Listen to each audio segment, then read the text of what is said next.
Georgia is the team I trust the most. That's from former Alabama and Saints linebacker Roman Harper, who was on the SEC network. He also went on to say this. He said, "No team is more battle tested than Georgia. They destroyed Clemson, the ACC champions." So, look, I don't know about the Georgia is the team I trust the most. He's speaking for himself there.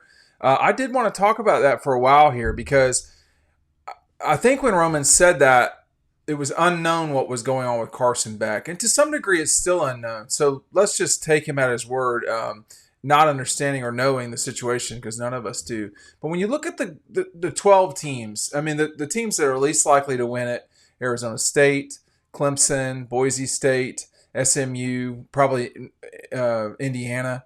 Those schools, let's just leave them out of the lurch. I mean, I think Clemson has 3 losses, if I'm not mistaken. 10 wins, 3 losses. Everybody else has at least a loss except who? Oregon.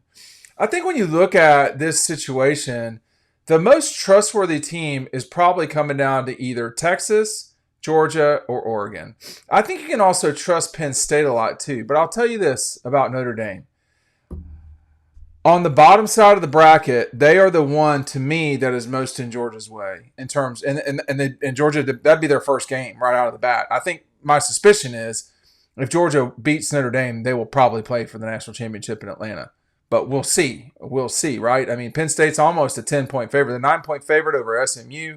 You got Notre Dame only a touchdown and a hook on the Hoosiers. Tennessee is a 7.5-point dog at Ohio State. And then Clemson, of course, settling in as an 11-point dog. That's a pretty significant line to play in a national championship tournament. But, I think Notre Dame is something to be, have your eyes wide open about. I mean, they have not played a schedule that you can really, sort of tell what's going on a lot. But all you had to do is watch them at the end of the season against USC.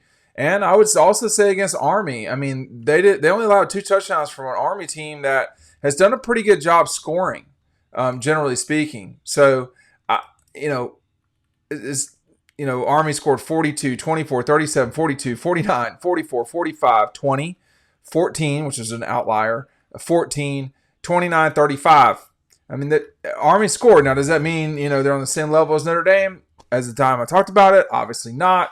And then, Notre Dame scores 49 points against USC. So, what concerned me about the SC game is they allowed 5 touchdowns for a USC team that is just not great. So, it's hard to know, but if you watch Notre Dame, they really did totally destroy Florida State in every single way. They destroyed Army, who is a pretty good team, and then SC hung around a little bit more than I would have liked. But at the bottom, I think Notre Dame is the most troublesome team.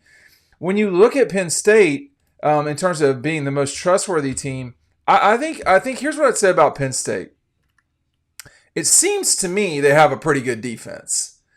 However, there have been a lot of moments with Penn State where, the offense has not been great, okay? The UCLA game, the Illinois game, the UCLA game, I mean, going into overtime with SC, not great. At Wisconsin, okay. I mean, it's a road game in your conference. You scored 13 points at home against Ohio State, not good enough. They should have lost to Minnesota. They did not. They win. They get credit for that. And then, they scored a bunch of points against Oregon, but they couldn't stop them. So that was problematic there. I mean, I think everybody in this thing has challenges and issues. You look at Oregon surviving Boise at home. I mean, Boise's pretty good, okay? I don't think they're, unbelievable. They beat Ohio State by a point at home. That was a great win. There was a lot of not super challenging games, if we're being honest.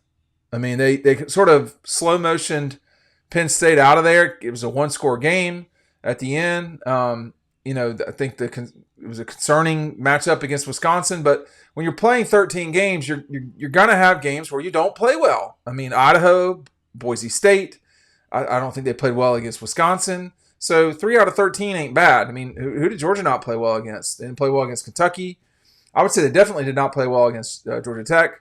But what Roman Harper is kind of getting at here, and let's take a step back and look at Georgia's season just for a moment. I'll throw it up on the screen. And, it's easy to be a prisoner of the moment, like this moment, and we don't know what Georgia's going to be like when they come out. We don't know if they're going to have their starting quarterback. It doesn't look like it for the Sugar Bowl. So they really played well the first 2 weeks, and then 2 weeks after that they didn't play well, which was against Kentucky and Alabama. They played 2 weeks, really 3 weeks in a row after that: Auburn, Mississippi State, and Texas. They didn't play great against Florida and Ole Miss, but they played pretty well against Tennessee, I would say. And then against UMass, they played fine. Everybody's worried about the defense. So, see what the defense does when they're, has Georgia allowed more than 30 points? Except they allowed it to – so the Tech game, obviously, because it went to 8 overtimes, but they were knocking on the door of 30 anyway. And then Mississippi State with a junk touchdown.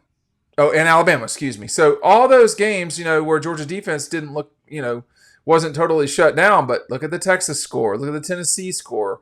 Florida scored 20. Well, both Texas scores, I should say. Auburn scored 13. Kentucky scored 12. Clemson scored 3.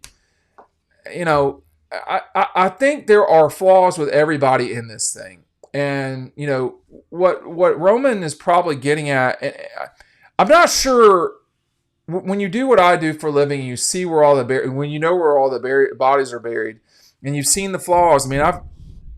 I've watched this team play,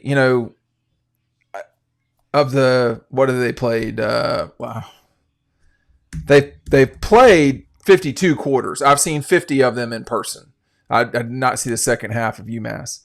I'm not counting the overtimes. They've played 9 overtimes, and I don't know how many plays that is. But in those 50-ish quarters, Georgia's not been consistent the way that you'd want to be. But I've seen all these games. And I know where the bodies are buried. You look at their offense lately, really from the Alabama game on. They scored 34, 31, 41, 30, 34, 10, 31, 59, 44, 22. The offense is getting it together. It seems like to me now you're losing Carson. It looks like we don't know. He's injured. Obviously, he's injured enough for the university to put out a statement about it. So there's that. But in the grand scheme of things, with this playoff, it's about who are you playing? Where are you playing? Are you playing well? Are you injured in a significant way? Texas is probably going to get their really good offensive lineman back. That will help them. They've given up a lot of sacks to Georgia this season. But, here's Georgia assuming this is betting odds, assuming Georgia's not got Carson Beck back. They are the number 3 team to win the national championship behind Texas and Oregon. Obviously Georgia's shown they can beat Texas multiple times. I think a lot of what's going on right now in the grand scheme of things for the Dawgs is, what's happening in, let's see here. What's happening with Carson Beck? How much of a favorite would Georgia be over Indiana or Notre Dame with Carson Beck as their quarterback? The hypothetical right here, FanDuel is saying that Notre Dame would be favored over Georgia by a point. So, Georgia would be favored by 4.5 over Indiana. Oregon would be favored by 1.5 over Ohio State. Oregon would be favored only by 4.5 over Tennessee. That's not much. Clemson would be favored by 5.5 over Arizona State. Texas by 14.5 over Arizona State. We don't get a Penn State, Georgia for some reason. Penn State would be 11.5 over Boise. SMU would be a 6.5 over Boise. Boise's just getting no respect at all. So, I'm not sure I understand. I have to say, just out loud, I'm not sure I understand Georgia being the number 3 betting favorite and yet an underdog to the team that is the number 6 betting favorite. So a lot of this is about, is Carson Beck healthy or not? And I don't know. I don't really have much in the way of apprehension about Gunnar Stockton. I think if Carson had injured himself during practice and you were waiting 4 weeks to play, Georgia's not waiting 4 weeks. They're waiting 3 weeks from tomorrow, I think. Is it tomorrow? When is that game? They're waiting 3 weeks from tomorrow to play a football game. Well, we already have seen Gunnar Stockton play and not play against Mississippi State or, Auburn. He played against Texas, the number 2 team in the country, in the SEC championship game. Like, it's not like we can't tell what the guy's doing. Now, one thing that did happen in the game for sure was that Texas was not prepared to deal with Gunnar Stockton. And as soon as you enter a mobile quarterback or a more mobile quarterback into the fray, a guy that you can do the read option with, that changes the way that what you're going to, Georgia knew that they were going to change. Texas probably didn't know for sure that Georgia was going to change. And even if they did, it's not like Texas was sitting around waiting for Gunnar Stockton to come in there. So Texas couldn't scheme Gunnar for a while. But I will just say, and I read it the other day, the drive chart speaks for itself. I mean, if you're wondering what about Gunnar Stockton, can he do this? I mean, all you have to do is literally look at the drive chart and how effective he was in drives. Georgia had, I believe it was 6 drives with Gunnar Stockton as their quarterback. And they scored on all of them but one, I believe. 2, I believe it's 2 now that I say that. So in the third quarter, Gunnar comes in, straight down, touchdown. Next series, punt. Brett Thorson gets hurt, if I'm not mistaken. Next drive, field goal. Next drive, field goal. Next drive, interception. So that's troubling right there. That was not a good play. And then the drive after that, if you want to call it a drive, 18 seconds, they took a kneel down. And then the next drive was from the 25-yard line, scored a game-winning touchdown. I mean, that's a lot of production. You go 75 yards, 21 yards, 61 yards, 72 yards, 16 plays, 72-yard drive. 3-yard drive with an interception, bad. And then 6 plays for 25 yards and a touchdown. That's a lot of production. That's 20 points and a half.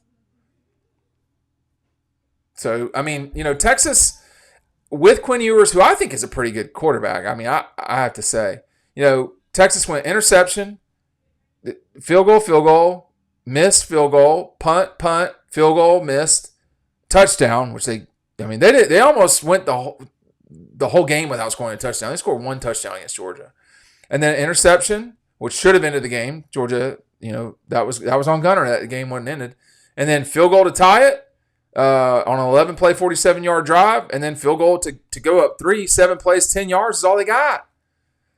I mean, Roman Harper is not cheerleading for the SEC. That's not what these guys do. That's not, I think Tim Tebow cheers for Florida, but I don't ever think that Roman Harper is saying, oh, well, I gotta say Georgia's good because they're in the league. I think we're in a situation here where this is just a matter of how well are you going to play the night you play? Because, this 12-team tournament, we don't know if Georgia's going to play Notre Dame. They could play Indiana. We don't know who you're going to play from one next week to the next.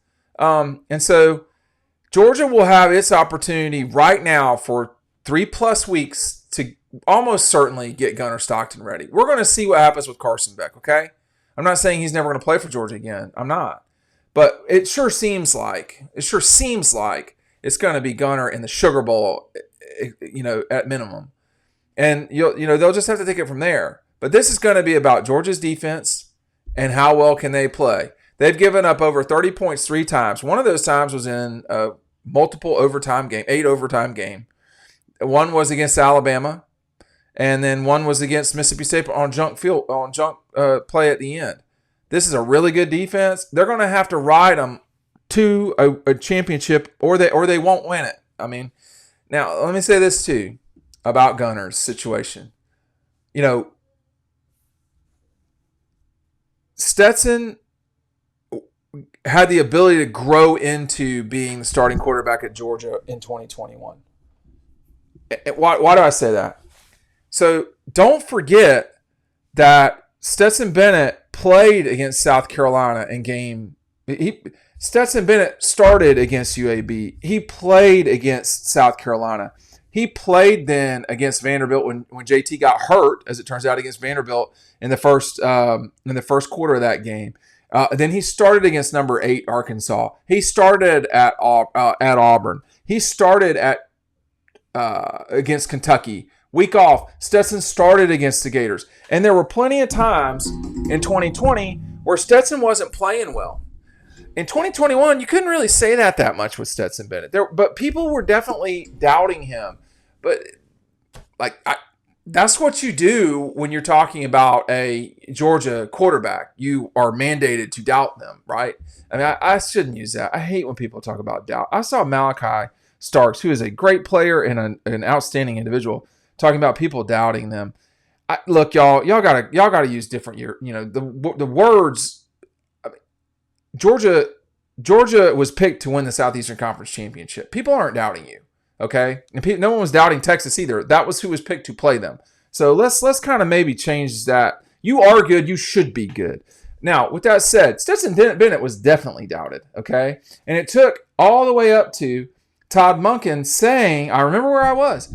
Todd Monken saying, while we were in Miami doing Zoom calls, that Todd Monken said, we think Stetson Bennett is a great quarterback. He's a playmaker. This is paraphrasing. And that's why he's our starting quarterback. And Stetson took it from there. He's the MVP of the Orange Bowl, MVP of the national championship game, I'm pretty certain. There's no reason that Gunner can't do stuff very similar to Stetson. Stetson's first, quote, real start against Arkansas, let me read you the stats, okay? Just let's talk about Stetson Bennett's first game as a first game in 21 as a starter. Okay, against Auburn in 2020 was pretty good now. But this was Stetson's first start with some real pressure on, okay? Stetson Bennett against Arkansas was 7 of 11 for 72 yards. He ran the ball 3 times for 16 yards. That was it. That was what he did, okay? It doesn't have to be that the quarterback is the exclusive playmaker. You now have ETN back. I mean, that guy changes everything, y'all. ETN changes everything. And you could see that with those read options. I mean, gosh, it was all there. It was all there against Auburn in 2020, Stetson's first start. He goes 17 for 28 with a nasty touchdown that he threw for 240 yards. And then he had a 15-yard sack, it looks like. When it's your time, I call it Stetson season. That's me. Trademark 2024, 22. I think it was 22. When it's your time to do it, you got to go do it. And that's where we're at right now with Gunner Stockton. Lest we forget for Stetson, 20 of 30, 3 touchdowns, 313 yards against Michigan in that game. He had 3 runs for 32 yards. Okay? So that was a really important moment for Stetson Bennett. And then against Alabama, of course, Stetson did not play well for a half or 3 quarters. I mean, it was a while. He goes 17 to 26, 224 yards, 2 touchdowns. He was sacked 5 times. He had that fumble. I don't know if you remember that. He had a net yard. He had 46 yards lost when he was running the ball. I mean, it was tough for Stetson, but he got it done. He only became a legend the next year, I would say. I mean, part of me thinks that Stetson was a legend in 21, but there's no question in 22. Okay, in 22 is for sure. So that's where we're at, and you never know what the future holds. So Gunner, having watched him at Rabin forever ago, Gunner has been preparing for this moment for a long time. These moments for a long time, and if he plays well, Georgia will win the national championship. If he doesn't, the defense is going to have to do it. Thanks for watching.